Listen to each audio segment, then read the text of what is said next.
বিশ্ব অর্থনীতি ধ্বংস করতে পারমাণবিক বোমারও দরকার নেই। মাত্র দুটো সরু জলপথ বন্ধ হলেই থামবে আপনার ঘরের বিদ্যুৎ, দামেই হবে খাবার, আর বিশ্বজুড়ে দেখা দেবে চরম মন্দা। যদি হরমুজ আর বাব এল মানদেব একই সাথে বন্ধ হয়, তবে ঠিক কি ঘটবে?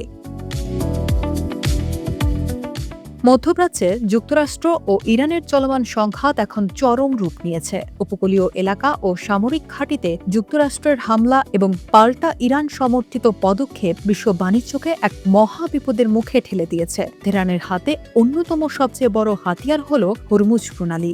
যুদ্ধ শুরু হওয়ার আগে প্রতিদিন এখান দিয়ে প্রায় 2 কোটি ব্যারেল অপরিশোধিত তেল পরিবাহিত হতো, যা পুরো বিশ্বের তেলের চাহিদার প্রায় 5 ভাগের 1 ভাগ। কিন্তু সাম্প্রতিক যুদ্ধাবস্থায় জাহাজ চলাচল কমে নেমে এসেছে তলানিতে। শুধু হরমুজ নয়, ইয়েমেনের হুতিদের সহায়তায় যদি লোহিত সাগরের প্রবেশদ্বার বাব এল মানদেব প্রণালীও বন্ধ করে দেওয়া হয়, তবে সেটি হবে বৈশ্বিক বাণিজ্যের উপর সবচেয়ে বড় আঘাত। এই 2 চোক পয়েন্ট বা সরু জলপথ বন্ধ হয়ে গেলে বিশ্ববাজারে পৌঁছাতে পারবে না 1/4 জ্বালানি তেল ও গ্যাস। সুয়েজ খাল দিয়ে এশিয়া থেকে ইউরোপে যাওয়া নিত্য প্রয়োজনীয় পণ্যের সাপ্লাই চেইন বা সরবরাহ ব্যবস্থা পুরোপুরি বিচ্ছিন্ন হয়ে পড়বে।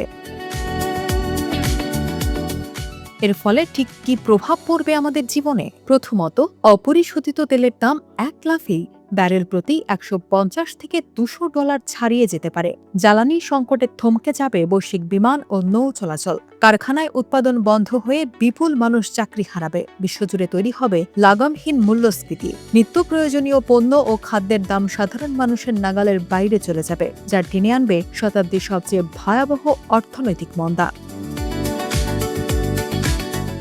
বিশ্বের শক্তিধর দেশগুলো থেকে শুরু করে উন্নয়নশীল দেশ কারো পক্ষেই এত চাপ সামলানো সম্ভব হবে না। ফলে ইরানের সাথে যুক্তরাষ্ট্রের কূটনৈতিক যুদ্ধ এখন আর কেবল একটি নির্দিষ্ট অঞ্চলের সীমাবদ্ধ লড়াই নয়, এটি রূপ নিয়েছে পুরো পৃথিবীর অস্তিত্ব ও অর্থনৈতিক স্থিতিশীলতার লড়াইয়ে।